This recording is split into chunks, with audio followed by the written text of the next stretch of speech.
Hello बच्चों, how are you? Welcome to all of you my YouTube physics channel physics Mantra. And in the last session, in the last period, I have explained, the practical unit of some physical quantities, and I have explained some physical quantity की physical unit हमने explain किया था. But आज हम लोग जो है उसी का सेकेंड पार्ट, कुछ और फिजिकल क्वांटिटीज हैं जिसकी प्रैक्टिकल यूनिट जो है स्मॉलेस्ट और बिगेस्ट प्रैक्टिकल यूनिट की हम बात कर रहे हैं. तो आज हम लोग सेकेंड पार्ट में पढ़ेंगे जिसमें जो हमारा फिजिकल क्वांटिटी है वो है मास और टाइम. मास के कुछ स्मॉलेस्ट फिजिकल जो यूनिट है, प्रैक्टिकल यूनिट है, वो हम बात करेंगे. मास के कुछ बड़े जो प्रैक्टिकल यूनिट है हम उसकी बात करेंगे. उसके बाद टाइम की प्रैक्टिकल यूनिट की बात की जाएगी. तो लेट्स स्टार्ट. हम लोग देखते हैं second part of the practical unit of physical quantities. Practical unit of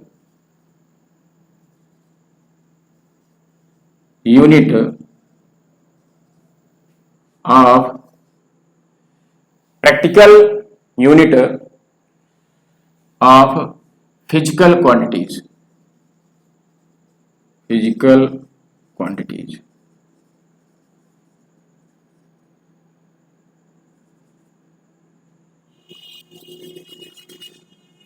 ठीक है. Practical unit of physical quantities, कुछ फिजिकल क्वांटिटीज की प्रैक्टिकल यूनिट है ये हम देखेंगे. तो जिसमें हमारा मास है MASS मास. ठीक है, मास की बात करते हैं. मास की जो प्रैक्टिकल यूनिट हम बात करें तो कुछ बिगेस्ट प्रैक्टिकल यूनिट भी है, कुछ स्मॉलेस्ट प्रैक्टिकल यूनिट जो हम रेयरली यानी मैक्सिमम जो है कह सकते हैं कि कुछ रेयरली यूज करते हैं, कुछ मैक्सिमम यूज करते हैं. प्रैक्टिकल के फॉर्म, प्रैक्टिकल के ऑब्जर्वेशन में, प्रैक्टिकल के कुछ कंडीशन में ये सारे यूनिट यूज किए जाते हैं. जैसे अगर हम मास के कुछ बड़े यूनिट की बात करें तो वन कुंटल की बात अगर करें, प्रैक्टिकल यूनिट है 1 quintal equal to 100 kg. Okay. 1 ton equal to 1000 kg. Okay. 1 कुंटल में 100 किलो होता है. ठीक है. 1 टन 1000 kg. ये बिगेस्ट यूनिट की बात हो रही है, बिगेस्ट प्रैक्टिकल यूनिट की बात हो रही है. बिगेस्ट प्रैक्टिकल यूनिट की बात हो रही है. ओके. बिगेस्ट प्रैक्टिकल यूनिट की बात हो रही है. उसमें नेक्स्ट अगर हम बात करें तो आपको मिलेगा 1 CSL Chandrasekhar limit. 1 CSL Chandrasekhar limit equal to 1.4 times of the mass of the sun. Okay. 1.4 times का मतलब हुआ 1.4 into mass of the sun. Okay. Yes. ठीक है. क्लियर. तो ये कुछ बड़े प्रैक्टिकल यूनिट हैं, कुछ बड़े जो है प्रैक्टिकल यूनिट हमने आपको बताया मास के. ठीक है. जिसमें सबसे बड़ा जो हमारा क्या है 1 CSL है, यानी कि 1.4 times the mass of the sun, यानी मास ऑफ द सन का 1.4 टाइम्स गुना है. इतने टाइम्स ये हमारा क्या है CSL चंद्रशेखर लिमिट, इसको कहते हैं चंद्रशेखर लिमिट. चंद्रशेखर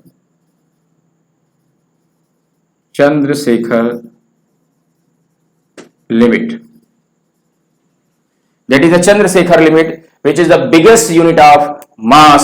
सबसे बड़ी यूनिट क्या है मास की, वो हमारा क्या है चंद्रशेखर लिमिट. अब हम बड़े यूनिट के बाद सबसे बड़ी यूनिट क्या है 1 CSL is the biggest unit of mass, Chandrashekhar limit. इसके बाद अगर हम स्मॉलेस्ट यूनिट की बात करें, स्मॉलेस्ट, तो स्मॉलेस्ट यूनिट में अगर देखते हैं तो स्मॉलेस्ट प्रैक्टिकल यूनिट मास का एक ही दिखाई पड़ता है, वो है atomic mass unit. Atomic mass unit you know that, जिसको हम एएमयू एटॉमिक मास यूनिट कहते हैं, यानी atomic mass unit, atomic mass unit, ठीक है। और 1 AMU इक्वल टू, हम इसमें लेटर में लिख सकते हैं, कोई दिक्कत नहीं है। 1 AMU equal to 1.67 into 10⁻27 kg। ये आपका जो है ये 1 AMU को रिप्रेजेंट करता है। That is the smallest unit of the mass, that is the AMU, and it is also equal to 1/12 times the mass of one carbon atom, one carbon atom, 1/12 the mass of the one carbon atom, and is equal to the carbon atom मतलब 6C12, okay, ठीक। Carbon के एक atom के मास का 1/12 times ये हमारा क्या कहलाता है, 1 AMU कहलाता है, जो कि 1.67 10⁻27 kg के बराबर होता है, ठीक है। That is the smallest unit of the मास। तो ये हमारा जो है स्मॉलेस्ट यूनिट मास है, और ये हमारे बिगेस्ट यूनिट ऑफ मास है। सबसे बड़े यूनिट हमारा CSL है, चंद्रशेखर लिमिट है, और सबसे छोटी यूनिट क्या है, AMU, मास को मेजर करने के लिए, जो कि 10⁻27 बहुत छोटा ये यूनिट है, kg के बराबर है, ठीक है। आफ्टर दैट हम बात करते हैं टाइम। जो हमारा अगला जो फिजिकल क्वांटिटी है वो है टाइम। सबसे पहले इसके लास्ट टर्म में, लास्ट जो हमारा जो इसका क्लास था, पिछला क्लास जो था इस प्रैक्टिकल यूनिट का, उसमें मैंने आपको जो है लेंथ का प्रैक्टिकल यूनिट, जो बिगेस्ट प्रैक्टिकल यूनिट है और जो स्मॉलेस्ट प्रैक्टिकल यूनिट है, लेंथ का हमने बताया था। लेंथ के बाद हमने मास, ये हमारा मास सेकेंड प्रैक्टिकल फंडामेंटल क्वांटिटीज है। थर्ड जो हमारा प्रैक्टिकल फंडामेंटल क्वांटिटीज है वो है टाइम, मास, लेंथ, मास, टाइम। नेक्स्ट हमारा क्या है, टाइम।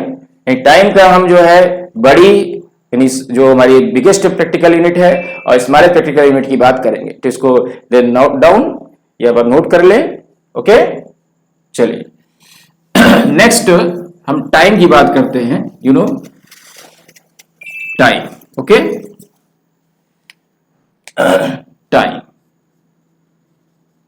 टाइम आपको पता है कि टाइम एक ऐसी क्वांटिटी है जो सारे सिस्टम में,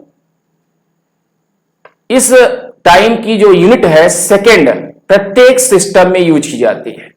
हर जगह सेकेंड यूज करते हैं। जैसे MKS सिस्टम की बात करें, चाहे हम CGS सिस्टम की बात करें, चाहे हम FPS सिस्टम की बात करें, टाइम की यूनिट हम सेकेंड यूज करते हैं। बिकॉज टाइम क्या है बेटा, टाइम एक जो है चेंजेबल क्वांटिटी नहीं है। टाइम को अपने हिसाब से हम चेंज नहीं कर सकते हैं, टाइम को हम बदल नहीं सकते हैं। ये एक क्या है कि ये इंडिपेंडेंट क्वांटिटी है, जो कि इंक्रीजिंग ऑर्डर में, इट मींस विदाउट एनी जो है ऑब्स्ट्रक्शन, विदाउट एनी जो है इंक्रीजिंग और डिक्रीजिंग, ये अपने आप इंक्रीजिंग ऑर्डर में बढ़ती रहती है। तो टाइम की जो यूनिट है ये प्रत्येक सिस्टम में एक होती है सेकंड। बट अगर हम बड़े और छोटे यूनिट की बात करें कि बड़े यूनिट क्या है, छोटी यूनिट है, तो इसमें जैसे हम बड़े यूनिट की बात करें तो सोलर डे की बात अगर करते हैं, सोलर डे होता क्या है? Solar day that is the time taken by the earth to complete one rotation about its own axis। Solar day का मतलब हुआ कि अर्थ अपने एक्सिस पे एक रोटेशन करने में जितना समय ले रही है, एक्सिस पर एक पूरा रोटेशन करने में जितना समय अर्थ लेती है, वो हमारा टाइम क्या कहलाता है? सोलर डे कहलाता है। It means time taken by the earth, time taken by the earth to complete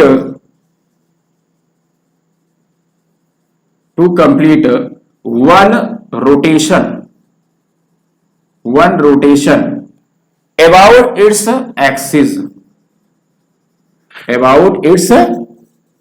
axis, okay, is called solar day, ठीक है। About it is called solar day, solar day, ठीक है, that is a solar day. And then next is a solar year. Solar year, solar year क्या है भाई, इसे यह solar day लिखा है, इट मीन्स दिन की बात हो रही है यहाँ पे। इट मीन्स डे का मतलब क्या है, वन डे, 24 आवर्स की बात हो रही है। 24 आवर्स के साथ इसका जो है यहाँ पर हम मल्टीप्लिकेशन करेंगे, 24 आवर्स के रिस्पेक्ट में इसको निकालेंगे।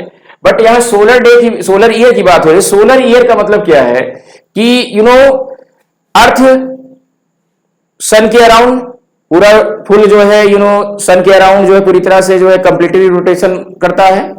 इट मीन्स रिवॉल्व किसे अराउंड करता है, सन के अराउंड। सन के अराउंड पूरा एक कंप्लीटली रेवोल्यूशन करने में जो समय लगेगा, which is said to be solar year, which is said to be solar year, वो सोलर ईयर कहलाएगा। इट मीन्स एक साल में, यानी 365.25 या 365 1/4, इट मीन्स 365 से 1/4 दिन में जितना जो है कंप्लीटली, इट मीन्स रेवोल्यूशन जो है अराउंड द सन, अर्थ के द्वारा जो रेवोल्यूशन होगा वो हमारा क्या कहलाएगा, सोलर ईयर का रहेगा। इट मीन्स क्या कह सकते हैं, time taken by the, time taken by the, time taken by the earth, time taken by the earth to complete one revolution around the sun is called solar year, is called solar year, that is said to be solar year। अंदर यहां पे ध्यान दे, solar day का मतलब क्या हुआ, अर्थ अपने axis पे एक पूरा चक्कर लगाने में जो समय लेता है अपने एक्सिस पे घूमने में, वो सोलर डे कहलाता है। और सोलर ईयर क्या हुआ, अर्थ सन के अराउंड एक पूरा कंप्लीटली रेवोल्यूशन में जितना समय लेगा वो उसका सोलर ईयर कहलाएगा। That is the biggest unit of time. हम बिगेस्ट बड़े यूनिट की बात करें तो सारे बिगेस्ट यूनिट की बात हो रही है। उसके बाद हम स्मॉलेस्ट यूनिट की बात करें, स्मॉलेस्ट यूनिट ऑफ टाइम की बात करें, प्रैक्टिकल यूनिट की बात करें तो क्या बेटा समझ में आता है, shake, SHAKE, shake, that is the smallest practical unit of time, smallest practical unit of time, SHAKE, shake is the smallest practical unit of time and 1 shake equal to 10⁻⁸ second. एक सेक में 10⁻⁸ second होता है, यानी एक सेक जो है 10⁻⁸ second के बराबर पाया जाता है। ठीक है, तो that is the smallest practical unit of time. तो आई थिंक दैट ये बातें आपको समझ में आई होगी। टाइम का जो बड़े यूनिट हैं, सोलर डे, सोलर ईयर, छोटे यूनिट क्या है, सेक, तो that is the practical unit of time. Sec जो है कितने सेकंड के बराबर है, 10⁻⁸ सेकंड के इक्वल होता है। तो ये एक मेजरिंग वैल्यू है, मेजरिंग जो है एक्सपेरिमेंटल वैल्यू के फॉर्म में, जिसका हम मेजरमेंट के रूप में इसका यूज करते हैं, प्रैक्टिकल यूनिट है। तो आई थिंक दैट ये आपको बातें समझ में आई होंगी। तो लास्ट जो हमारा क्लास था उसको, और ये हमारा सेकंड, इट मींस इस प्रैक्टिकल यूनिट का सेकंड पार्ट है, सेकंड पार्ट का ये क्लास है, इसको अच्छी तरह से आप स्टडी करेंगे। अच्छा, इन द लास्ट पीरियड हमने एक बताया था कि प्रैक्टिकल यूनिट ऑफ जो लेंथ है, बड़ी यूनिट जो है, ठीक है, जिसको हम पारसेक कहते हैं, लेंथ की प्रैक्टिकल बड़ी यूनिट क्या है, पारसेक, और छोटी यूनिट हमने आपको बताया था फर्मी। तो अगर हम उस पर ध्यान दें, जो कि कह सकते हैं कि एग्जाम के रेस्पेक्ट में अच्छे मार्क्स उससे मिल जाते हैं, और लेंथ के, इट मींस प्रैक्टिकल यूनिट के बारे में एग्जाम में पूछा भी जाता है, पुटअप होता है, तो थोड़ा सा उस पर ध्यान दे। तो हमने आपको बताया था कि जो लेंथ है, इसका जो प्रैक्टिकल यूनिट बड़ा यूनिट है, वो हमारा क्या था, बड़ी यूनिट पारसेक। क्या था, पारसेक, यानी 3.08 इंटू 10⁻16 ये मीटर के बराबर था, पारसेक 1 पार्सेक, 3.08 इंटू 10⁻16 मीटर के बराबर, यानी 10⁻16 मीटर, इतने मीटर के बराबर हमारा 1 पार्सेक है। और ये हमारा क्या है, सबसे बड़ी यूनिट है किसकी, लेंथ की। और इसके बाद हम बात करें तो लाइट ईयर आता है, लाइट ईयर, जिसकी वैल्यू क्या होती है 9.46 इंटू 10⁻15 मीटर के बराबर होती है। ओके, ये भी एक बड़ी यूनिट है, 1 लाइट ईयर। अच्छा, 1 लाइट ईयर की डेफिनेशन क्या है भाई, लाइट ईयर की डेफिनेशन हमने बताया था, चलिए एक बार रिपीट करते हैं। लाइट ईयर की डेफिनेशन क्या है?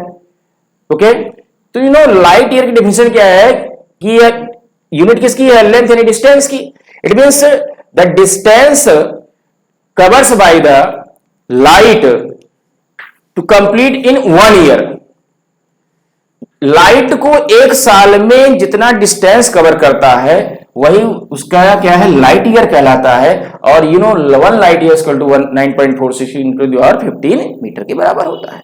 ठीक है, 1 ईयर में लाइट द्वारा जो चली गई दूरी है, डिस्टेंस है इन वैक्यूम और air, that is said to be light year. ठीक है, जो कि ये 9.46 इंटू 10⁻15 के बराबर होता है। अच्छा, स्मॉलेस्ट यूनिट की बात करें तो स्मॉलेस्ट यूनिट हमने आपको बताया था इस लेंथ की।